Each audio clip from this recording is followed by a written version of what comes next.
영국 옥스퍼드 강의실이 발칵 뒤집혔습니다. 900년 권위의 제임스 해리슨 교수가 강단에서 도령 고개를 숙였기 때문입니다. 우리는 틀렸습니다. 한국은 인류 문명의 유일한 해답입니다.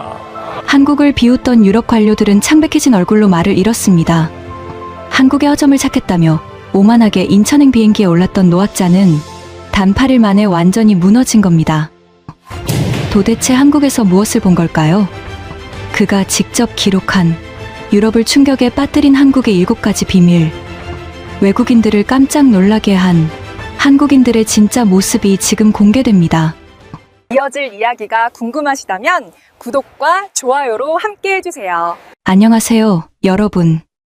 저는 영국의 옥스퍼드 대학교에서 도시문명학을 가르치고 있는 제임스 해리슨 교수입니다. 오늘 제가 여러분께 드리려는 이야기는 사실 옥스퍼드 교수로서는 참으로 부끄럽고도 뼈아픈 참회록과도 같습니다. 여러분, 혹시 이런 생각 해보신 적 있습니까? 우리가 당연하게 누리고 있는 이 일상이 사실 세계적으로도 매우 드문 문명적 경험일 수 있다는 사실 말입니다. 솔직히 고백하겠습니다. 저는 한국에 오기 전까지 이 나라를 아주 우습게 생각했습니다. 1096년에 이미 교육이 시작되었을 만큼 900년 넘는 역사를 자랑하는 우리 옥스퍼드 교정에서 보면 한국은 그저 서구 기술을 빠르게 받아들여 성장한 신흥산업국 정도로만 보였죠. 저는 한국 시스템이 실제로 얼마나 효율적인지 직접 확인해 보겠다는 오만한 마음으로 인천행 비행기에 올랐습니다. 그런데 말입니다. 비행기에서 내려 인천국제공항에 발을 들이는 순간 제 생각에 첫 번째 균열이 생기기 시작했습니다. 여러분, 런던의 히드로 공항에 내리면 무엇이 우리를 기다리는지 아십니까? 지독한 입국 심사 줄입니다. 바쁜 날에는 최소 30분에서 1시간, 길면 2시간까지도 속절없이 허비해야 하죠. 하지만 한국은 달랐습니다. 스마트폰 하나와 자동 심사 기계만으로 단 몇 초 만에 모든 절차가 끝났을 때 안내 직원의 친절한 웃음 뒤로 제가 느낀 것은 단순히 빠르다는 감탄이 아니었습니다. 국가가 국민과 방문객의 시간을 이토록 고귀하게 여기고 있다는 행정 시스템의 경이로운 철학이었습니다. 하지만 저는 이때까지만 해도 이것이 공항이라는 특수 공간에서만 벌어지는 일종의 쇼라고 생각했습니다. 하지만 제 오판이 완전히 깨지는 데는 그리 오랜 시간이 걸리지 않았습니다. 한국인들에게 시간이란 단순한 물리적 흐름이 아니라 한 인간의 존엄을 지키는 가장 강력한 도구였기 때문입니다. 특히 제가 영국에서 평생을 숙명처럼 받아들여온 지독한 기다림의 문제가 이곳 한국의 병원에서는 어떻게 다뤄지는지 목격했을 때 저는 제가 가진 모든 학문적 토대가 무너지는 충격을 경험했습니다. 영국 옥스퍼드에서 평생을 보낸 저에게 기다림은 거부할 수 없는 숙명이었습니다. 영국의 국가의료 체계인 영국 국가보건서비스, 흔히 NHS라고 불리는 제도는 모든 국민에게 무상 의료를 제공하는 훌륭한 시스템입니다.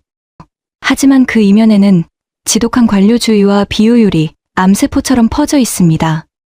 실제로 2025년 기준 영국 국가보건서비스의 치료 대기 명단에 이름을 올린 건수만 무려 740만 건에 달합니다. 영국인들은 무릎 수술을 받기 위해 1년을 대기하고 암이 의심된다는 진단을 받고도 정밀 검사 날짜를 잡는 데만 몇 달을 허비하곤 합니다. 서구 사회에서 의료는 받을 수 있는 혜택일지는 몰라도 정작 필요할 때 즉시 닿는 권리는 아니었습니다. 런던의 지성인들은 이것을 공공복지를 위한 불가피한 희생이라며 합리화해왔죠. 그런 제가 한국의 한 평범한 동네 병원 문을 열었을 때 마주한 것은 단순히 깨끗한 시설이 아니었습니다. 그것은 서구 문명이 단 한 번도 도달하지 못한 시간의 민주주의였습니다. 접수처에서 직원이 예약 여부를 물었고 저는 예약 없이 왔다고 답했습니다. 런던에서라면 보통 며칠 뒤나 몇 주 뒤에야 예약 날짜를 받게 될 것이라고 생각하고 있었죠. 그런데 직원은 너무나 자연스럽게 잠시만 기다려달라고 말했습니다. 그리고 약 10분 정도 뒤에 저는 바로 진료실로 안내되었습니다. 제가 놀랐던 것은 단순히 속도가 아니었습니다. 전문의의 진료라는 것은 고도의 의료 자원이 투입되는 행위입니다. 그런데 한국에서는 예약 없이 찾아온 환자에게도 매우 빠르게 의료 서비스가 제공되고 있었습니다. 의사는 제 증상을 듣더니 필요하다면 피검사나 초음파 같은 검사를 바로 진행할 수 있다고 설명했습니다. 제가 받은 충격의 본질은 단순한 속도가 아니었습니다. 영국이나 유럽의 공공의료 시스템에서는 검사와 진료가 여러 단계로 나뉘어 진행되는 경우가 많습니다. 환자는 각각 다른 날짜에 병원을 여러 번 방문해야 하는 경우도 적지 않습니다. 하지만 한국의 의료 시스템에서는 동네 병원에서도 많은 검사와 진료 과정이 비교적 짧은 시간 안에 한꺼번에 이루어지고 있었습니다. 검사실로 이동하자 숙련된 의료진이 바로 준비되어 있었고, 얼마 지나지 않아 검사 결과가 데이터로 정리되어 의사의 모니터에 나타났습니다. 경제학자의 시선에서 보면 이것은 매우 흥미로운 구조입니다. 환자가 병원을 방문하기 위해 기다리는 시간, 행정 절차로 낭비되는 시간, 여러 번 병원을 오가는 비용까지 포함하면 의료 시스템은 사회 전체의 시간을 크게 소비하게 됩니다. 그런데 한국에서는 이러한 시간 비용이 상당 부분 줄어들어 있었습니다. 런던의 학자들이 복지와 의료 제도를 이론적으로 토론하고 있을 때 한국 사회에서는 아프면 즉시 진료를 받을 수 있는 구조가 일상적으로 작동하고 있었던 것입니다. 진료와 검사, 결과 확인까지 단 1시간 만에 끊는 저는 마지막 관문인 수납을 위해 대기했습니다. 속으로 내심 걱정이 되더군요. 이 정도 전문의의 진료와 첨단 장비를 동원한 검사가 이토록 빠르다면 비용은 얼마나 청구될까 하고 말입니다. 런던의 사립병원이었다면 수백 파운드, 미국이었다면 아마 수천 달러의 청구서를 받았을 겁니다. 하지만 제 손에 쥐어진 영수증을 본 순간 저는 병원 측에 영수증이 잘못된 것 아니냐고 되물어야 했습니다. 제가 지불한 비용은 런던에서 점심 식사 한 끼를 해결하는 정도의 가벼운 금액이었기 때문입니다. 국가가 운영하는 건강보험이라는 거대한 안전망이 국민 한 명 한 명을 얼마나 촘촘하게 보호하고 있는지, 그리고 그 시스템이 얼마나 효율적으로 운영되고 있는지, 저는 그 작은 영수증 한 장에서 한국이라는 국가의 거대한 역량을 확인했습니다. 처방전을 들고 병원을 나오며 저는 영국의 의사 친구에게 전화를 걸어 이 경험을 이야기했습니다. 그는 제 이야기를 듣더니 잠시 침묵하다가 이렇게 말했습니다. 제임스, 그건 단순히 빠른 게 아니야. 그건 의료 시스템의 설계 방식 자체가 우리와는 다른 차원에 가 있는 거야. 서구의 엘리트들이 이론으로만 떠들던 보편적 복지의 실체를 저는 한국의 이름 모를 동네 병원에서 온몸으로 체감했습니다. 하지만 제가 한국에서 목격한 놀라운 경험은 여기서 끝나지 않았습니다. 진료를 마치고 약국을 들러 숙소로 돌아가던 길에 마주친 풍경은 제 학문적 확신을 뿌리째 흔들어 놓았습니다. 과연 한국 사회는 어떻게 이런 신뢰 기반의 경제를 가능하게 만든 것일까요? 병원 문을 나서며 목격한 그 기묘하고도 놀라운 풍경 속으로 여러분을 안내하겠습니다. 약국에서 처방받은 약을 가방에 넣고 숙소로 걷던 중이었습니다. 제 발걸음을 멈추게 한 것은 화려한 백화점도 거대한 빌딩도 아니었습니다. 어느 주택가 골목길 한복판에 덩그러니 놓여있는 작은 아이스크림 가게였습니다. 밖에서 아니 훤히 들여다보이는 유리문 너머로 제가 확인한 사실은 큰 충격이었습니다. 바로 주인이 있어야 할 자리가 텅 비어 있다는 것이었습니다. 도시문명학을 가르치는 저에게 있어 상점이란 판매자와 구매자 사이에 팽팽한 긴장이 유지되는 공간입니다. 서구 사회의 모든 상법과 시스템은 기본적으로 인간은 기회가 생기면 타인의 것을 탐한다는 불신을 전제로 설계되어 있습니다. 런던이나 뉴욕, 파리의 도심 한복판에 주인 없는 가게를 열어둔다면 어떤 일이 벌어질까요? 장담하건대 단 하루도 지나지 않아 선반은 비워질 것입니다. 그리고 가게는 범죄의 온상이 되고 말 것입니다. 실제로 미국의 거대 기업 아마존이 만든 아마존고라는 무인 상점을 떠올려 보십시오. 그곳은 수백 개의 카메라와 천장에 달린 고도의 센서가 손님의 일거수일투족을 스문의 시간 감시합니다. 즉, 서구의 무인 상점은 수천억 원의 기술적 장벽을 세워 도둑질을 물리적으로 차단하는 시스템입니다. 그런데 제가 목격한 한국의 무인 상점은 어떻습니까? 보안 장치라고는 고작 몇만 원짜리 폐쇄회로 카메라 몇 대가 전부였습니다. 입구는 누구나 열 수 있었고 결제는 손님이 직접 바코드를 찍는 방식이었습니다. 저는 한국인들이 집단적인 최면에 걸린 것은 아닌지 의심하며 가게 구석에서 관찰하기 시작했습니다. 곧이어 중학생 정도로 보이는 아이들 몇 명이 떠들썩하게 들어왔습니다. 제 심장이 두근거리기 시작했습니다. 그래, 이제 본색이 나오겠지. 감시자가 없으니 아이들은 물건을 그냥 들고 나갈 거야 라고 생각하며 저는 런던의 차가운 이성을 가동했습니다. 하지만 그 아이들이 보여준 행동은 제 평생의 학문적 지식을 통째로 뒤흔들었습니다. 아이들은 아주 자연스럽게 아이스크림을 골라 무인 계산대 앞에 섰습니다. 그리고는 누가 시키지도 않았는데 직접 바코드를 찍고 카드를 꽂아 결제를 마쳤습니다. 심지어 떨어뜨린 비닐 조각까지 줍고 나서 쓰레기통에 넣고 나가더군요. 주인의 눈도 경찰의 감시도 없는 곳에서 아이들은 양심이라는 세상에서 가장 고사양인 소프트웨어를 스스로 돌리고 있었던 겁니다. 저는 그 자리에서 한참을 멍하니 서 있었습니다. 이것은 단순히 정직한 개인의 문제가 아닙니다. 한국이라는 거대한 공동체 전체가 공유하고 있는 사회적 신뢰, 자본의 힘입니다. 서구 문명이 법과 처벌, 그리고 기술적인 감시를 통해 질서를 유지하려 발버둥 칠 때 한국인들은 서로가 정직할 것이라는 믿음 하나만으로 경제의 새로운 패러다임을 유지하고 있었습니다. 누군가는 이를 두고 한국은 카메라가 많아서 안 훔치는 것이라며 폄하하곤 합니다. 하지만 제가 옥스퍼드에서 평생 연구한 데이터는 다른 말을 합니다. 런던이나 파리는 한국보다 훨씬 촘촘한 감시망을 가지고 있지만 범죄율은 한국과 비교도 할 수 없을 만큼 높습니다. 결국 차이는 카메라의 개수가 아니라 그 카메라를 바라보는 사람들의 수치심과 명예에 있었습니다. 한국인들은 보는 눈이 없어도 나는 나를 속이지 않는다는 고도의 자존감을 문명의 기초로 삼고 있었던 것이죠. 제가 더 놀랐던 것은 그 가게의 벽에 붙은 작은 메모지들이었습니다. 사장님, 어제 깜빡하고 결제를 못해서 오늘 2개 결제했습니다. 죄송해요라는 삐뚤깨뚤한 글씨를 보며 저는 전율을 느꼈습니다. 이것은 옥스퍼드의 그 어떤 두꺼운 법전보다 강력한 질서입니다. 강제되지 않은 도덕이 사회를 지배하고 그 도덕이 경제적 효율로 이어지는 기적 같은 현장을 저는 한국의 평범한 골목길에서 목격한 것입니다. 주인 없는 가게가 성업하고 그곳을 이용하는 아이들이 미래의 시민으로서 정직을 연습하는 나라. 서구가 수백 년간 갈망하던 이상국가의 해답은 런던의 의사당이 아니라 한국의 무인 상점, 계산대 위에 놓여 있었습니다. 하지만 제가 한국에서 느낀 지적 충격은 이제 막 시작되었을 뿐입니다. 무인 상점을 나와 어두워진 서울의 거리를 걸으며 저는 서구의 여성들이 평생을 투쟁하며 갈구해온 어떤 자유가 한국에서는 너무나 당연하게 존재하고 있다는 사실을 발견했습니다. 새벽 1시, 무방비한 산책이 가능한 나라의 비밀. 옥스퍼드 교수의 자부심을 완전히 무너뜨린 그 비현실적인 평화는 과연 무엇이었을까요?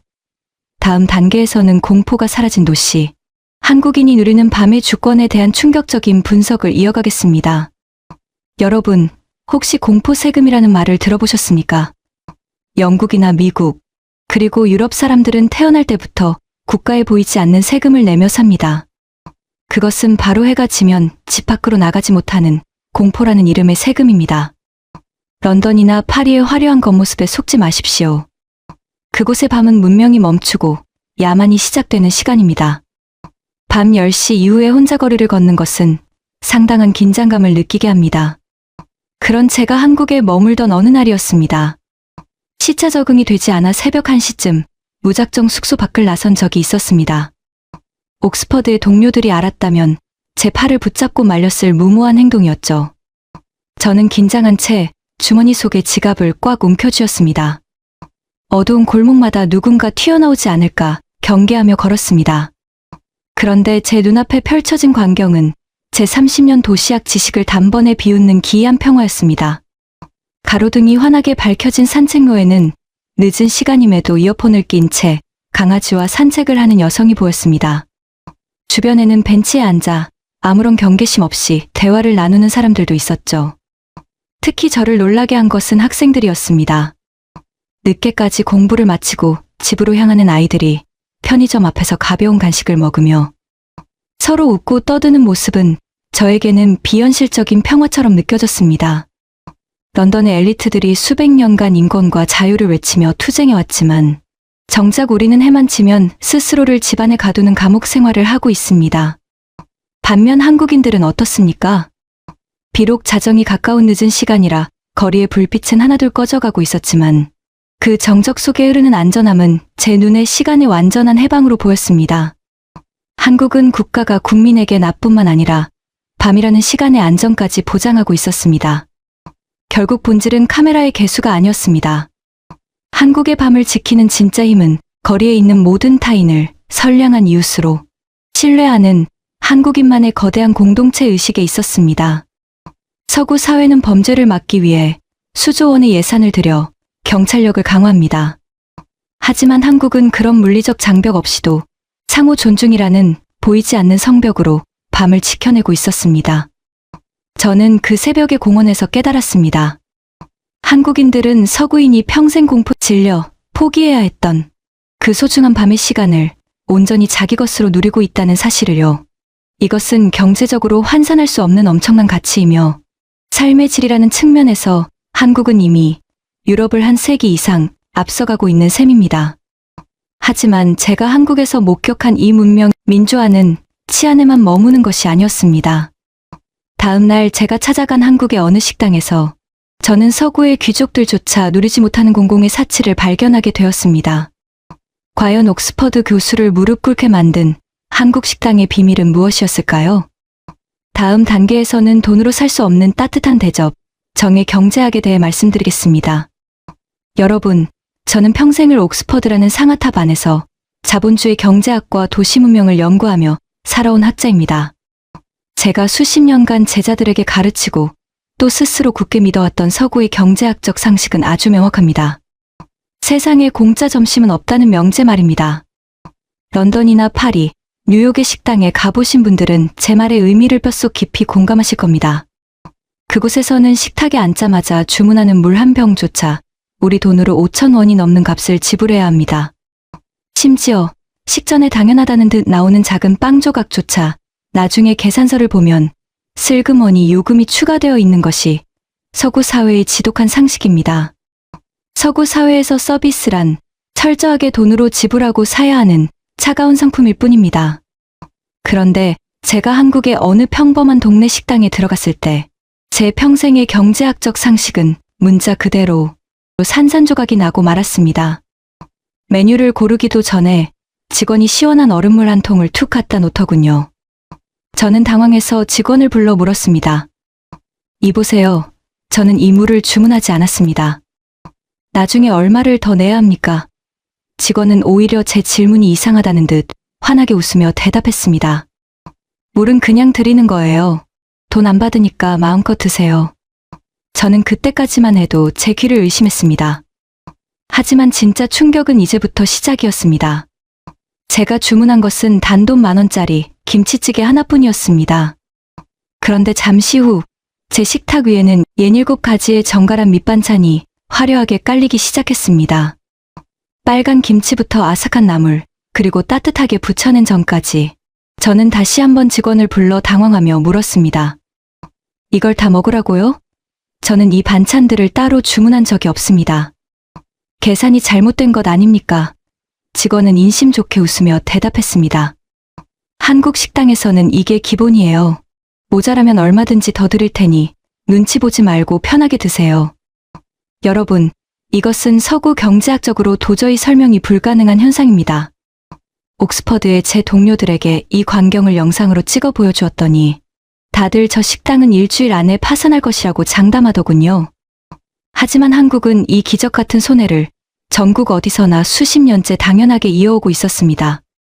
저는 이것을 단순한 서비스가 아니라 한국인들만이 가진 독특한 문명적 자산인 정의 경제 시스템이라 정의하게 되었습니다. 제가 더 놀랐던 것은 테이블 구석에 붙어 있는 작은 버튼, 바로 호출벨이었습니다. 서구의 고급 레스토랑에서도 웨이터를 부르기 위해 애처롭게 손을 들거나 지나가는 직원과 눈을 맞추려 애쓰는 것은 우리 지식인들에게도 꽤 고역인 일입니다. 하지만 한국인들은 그 작은 버튼 하나로 소통을 완벽한 효율의 영역으로 끌어올렸습니다. 또한 수저를 찾으려 두리번거리는 저에게 테이블 옆 서랍을 열어 보여주는 그들의 센스에 저는 감탄을 금치 못했습니다. 공간을 활용하는 영리한 능력부터 손님의 작은 불편함조차 단 1초도 방치하지 않겠다는 그 세심한 배려. 이것은 단순한 기술의 문제가 아닙니다. 타인을 배려하는 마음이 본능처럼 몸에 밴 한국인만의 위대한 배려 유전자가 만들어낸 승리였습니다. 식사를 마치고 계산대로 향할 때 저는 제 인생에서 가장 달콤한 기적을 마주했습니다. 식당 입구에 놓인 작은 기계, 바로 무료 자판기 커피였습니다. 런던의 식당에서 식후 커피를 마시려면 다시 자리를 옮겨 카페에 가거나 비싼 값을 따로 지불해야 합니다.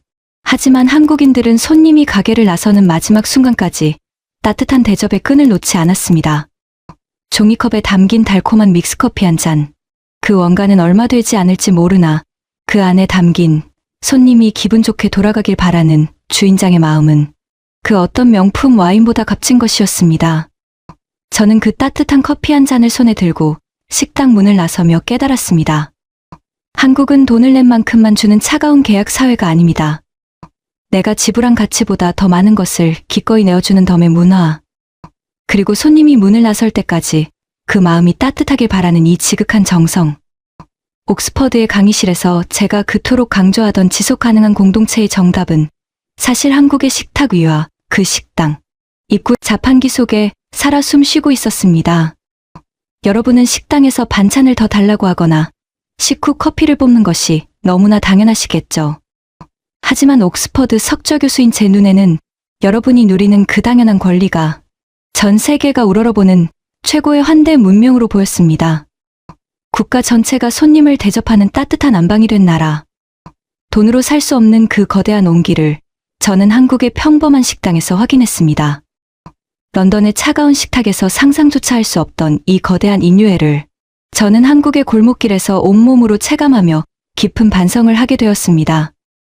여러분이 매일 누리는 그 따뜻한 식탁이 사실은 인류 문명이 지향해야 할 가장 고귀한 모습이라는 사실을 꼭 기억하시길 바랍니다. 그런데 한국에서 저를 놀라게 한 것은 이런 따뜻한 식탁 문화만이 아니었습니다. 여러분, 저는 평생 유럽의 대도시들이 어떻게 쓰레기 문제로 몰락해가는지를 연구해온 학자입니다. 런던이나 파리, 뉴욕의 거리를 한 번이라도 걸어본 분들은 아실 겁니다. 화려한 겉모습 뒤에는 언제나 정체 모를 악취와 무분별하게 버려진 쓰레기 봉투들이 산을 이루고 있죠. 서구 사회에서 환경보호란 국가가 강제하거나 혹은 일부 깨어있는 엘리트들이 실천하는 선택적 정의에 불과했습니다. 우리는 수십 년간 분리수거를 외쳐왔지만 정작 시민들의 일상 속으로 그 규율을 침투시키는 데는 처참하게 실패해왔습니다. 그런데 제가 한국의 어느 평범한 아파트 단지에서 목격한 광경은 제 인류학적 지식을 완전히 뒤흔들어 놓았습니다. 어느 날 저녁, 사람들이 약속이라도 한 듯 커다란 바구니를 들고 나와 무언가를 정성스럽게 분류하는 모습을 보았습니다. 처음엔 그것이 무슨 공동체 축제의 준비 과정인 줄 알았습니다. 하지만 가까이서 지켜본 결과 그것은 한국인들이 매일같이 수행하는 분리배출이라는 일상의 의식이었습니다. 가장 놀라웠던 점은 그 과정의 정교함이었습니다. 플라스틱 병 하나를 버리더라도 뚜껑을 따로 분리하고 비닐 라벨을 정성껏 떼어내며 내용물을 물로 깨끗이 씻어내는 그 모습은 가리 예술적이기까지 했습니다. 런던의 엘리트들이 환경에 대해 수천 장의 논문을 쓸 때 한국의 평범한 시민들은 이미 자신의 손을 더럽혀가며 지구를 구하는 가장 실질적인 행동을 몸소 실천하고 있었던 것입니다. 옥스퍼드의 제 동료들에게 이 광경을 영상으로 보여주었을 때 그들은 하나같이 입을 모아 이렇게 물었습니다. 저 사람들은 국가로부터 엄청난 보상이라도 받는 건가? 아니면 감시 카메라가 무서워서 저러는 건가? 라고 말이죠. 하지만 제가 확인한 본질은 보상도 감시도 아니었습니다. 그것은 나 하나쯤이야 라는 안일함을 버리고 나부터 제대로 해야 한다는 한국인만의 강렬한 시민적 책임감이었습니다. 경제학적으로 볼 때 이런 수준의 분리배출 시스템을 국가가 강제로 유지하려면 천문학적인 예산과 감시 인력이 필요합니다. 하지만 한국은 이 막대한 비용을 국민 개개인의 높은 도덕성과 시민의식으로 대체해버렸습니다. 전 세계 어디를 가도 이토록 까다롭고 복잡한 규율에 온 국민이 기꺼이 그리고 적극 참여하는 나라는 존재하지 않습니다.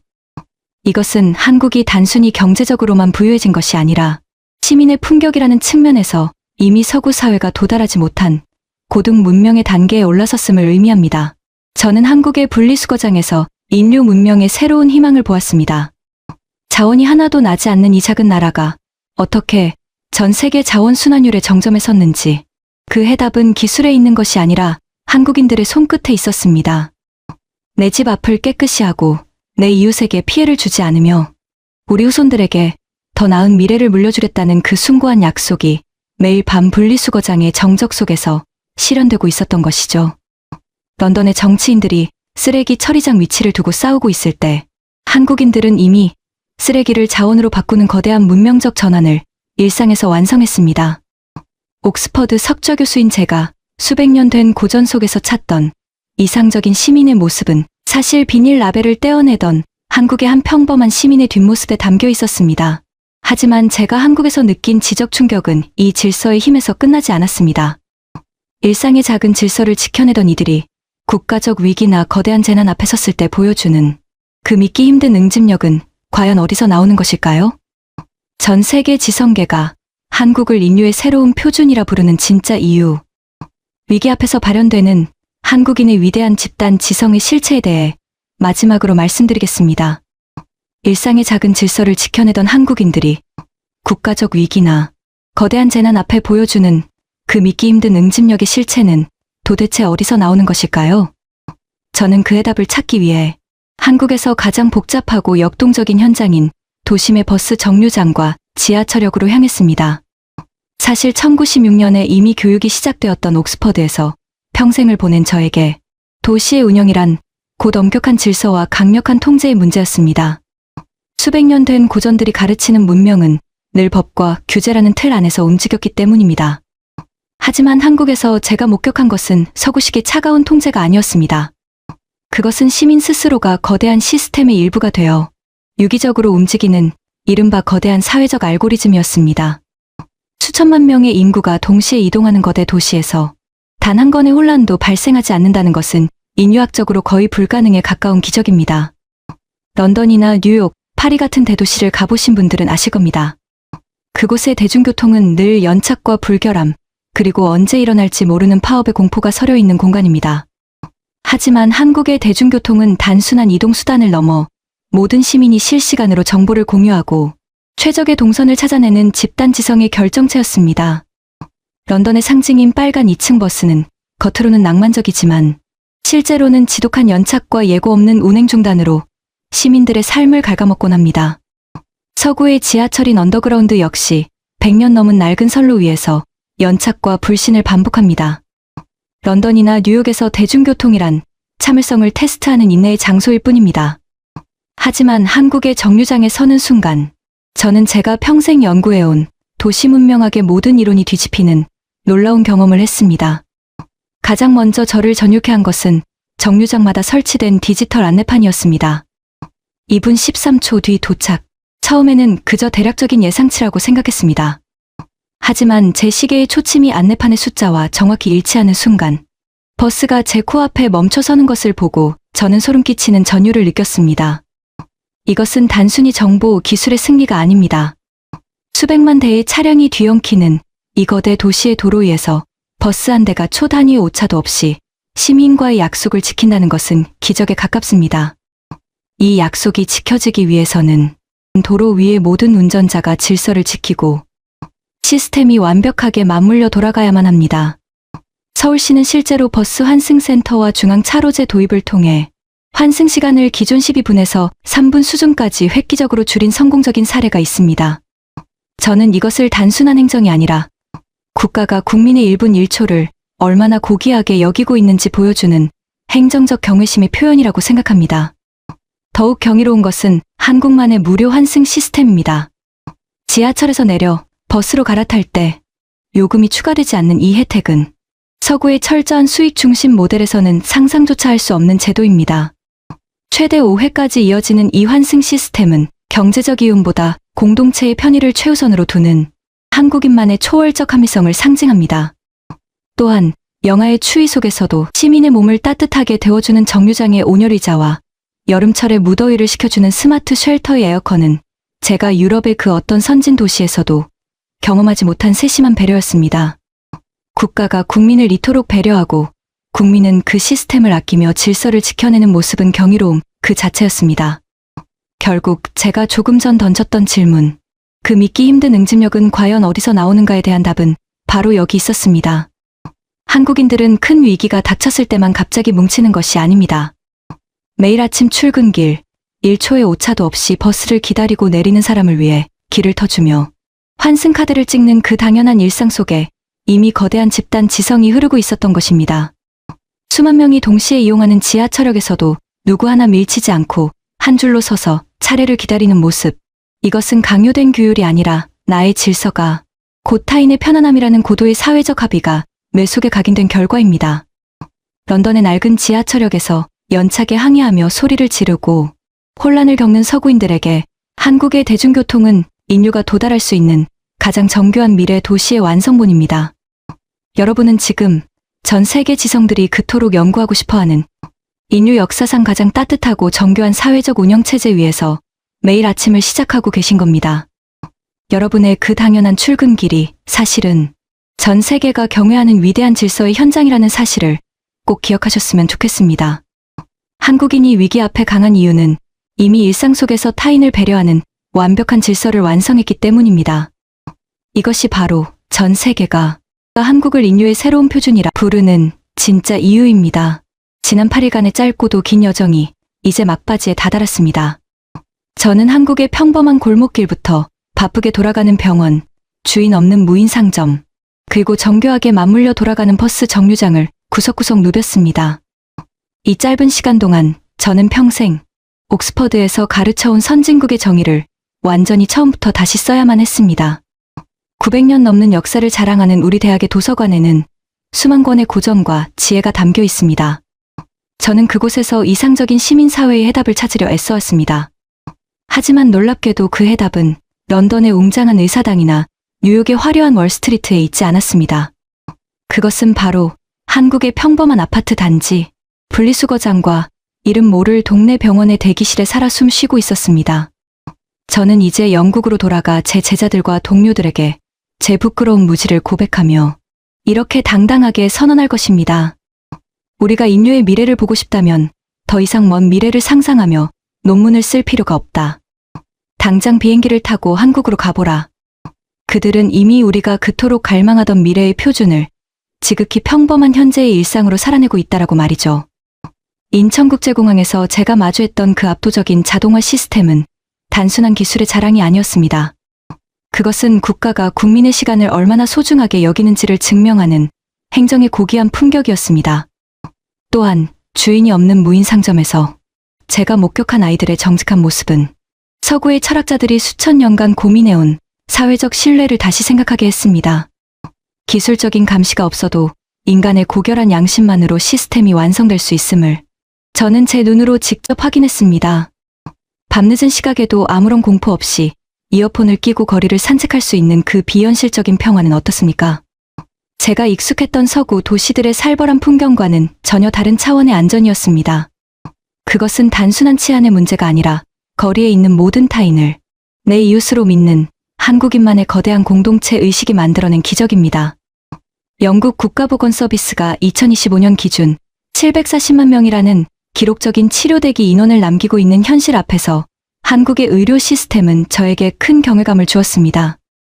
단 10분 만에 전문의와 마주 앉아 정밀 검사를 마칠 수 있는 그 속도는 단순히 빠른 것이 아니라 국민의 생명을 다루는 체급 자체가 다르다는 것을 의미했습니다. 또한 경제협력개발기구 OECD가 직접 세계 최고 수준의 재활용률이라고 인정한 한국의 분리배출 문화는 전 세계의 훌륭한 본보기가 되고 있습니다. 시민 한 명 한 명의 정성스러운 손끝이 모여 어떻게 지구를 구하는 구체적인 실천이 될 수 있는지 한국은 몸소 증명해 보이고 있습니다. 식탁 위를 가득 채우는 이름 모를 정갈한 밑반찬들과 식후에 마시는 무료 자판기 커피 한 잔의 온기에서 저는 돈으로 환산할 수 없는 한국인만의 거대한 정을 느꼈습니다. 이 모든 작은 조각들이 하나로 합쳐져 만들어진 거대한 퍼즐. 그것이 바로 전 세계가 경외하며 배우고 싶어하는 대한민국의 위대한 품격 그 자체입니다. 여러분, 한국은 단순히 경제 성장을 이루고 첨단 제품을 잘 만드는 나라가 아닙니다. 시민 한 명 한 명의 내면 속에 전 세계 어디서도 찾아볼 수 없는 고도의 질서와 타인에 대한 깊은 배려가 흐르는 나라입니다. 여러분이 매일 아침 분리수거를 하며 라벨을 떼어내는 그 정성스러운 손끝이, 그리고 주인 없는 상점에서 바코드를 찍는 그 정직한 마음이 모여 오늘날 인류 문명의 새로운 표준을 만들었습니다. 옥스퍼드 교수의 이름을 걸고 단언컨대 여러분은 지금 지구상에서 가장 진화된 문명의 주인공들입니다. 대한민국 국민이라는 사실에 오늘 하루는 마음껏 가슴을 펴고 자부심을 느끼셔도 충분합니다. 여러분의 그 고귀하고 평범한 일상이 길을 잃고 무너져가는 서구 문명의 새로운 길을 제시하는 희망의 등불이 되고 있습니다. 지난 8일간 늙은 학자의 뒤늦은 참회록을 경청해 주시고 저를 따뜻하게 맞아주셔서 진심으로 감사합니다. 저 제임스 해리스는 이제 영국으로 돌아가지만 제 마음의 고향은 영원히 이곳 대한민국이 될 것입니다. 지금까지 시청해주셔서 진심으로 감사드립니다. 우리에게는 너무나 당연해 공기처럼 느껴지는 이 일상의 기적들은 사실 서로를 신뢰하고 배려하는 여러분의 따뜻한 마음이 모여 일궈낸 위대한 유산입니다. 오늘 하루 우리 곁에 소중한 일상에 감사하며 이웃과 따뜻한 정을 나누어 보시는 건 어떨까요? 여러분의 그 작은 품격과 배려가 대한민국을 세계가 우러러보는 문명의 정점으로 만들고 있습니다. 오늘 영상이 기분 좋으셨다면 구독과 좋아요 부탁드립니다. 지금까지 해외 감동 오픈이었습니다.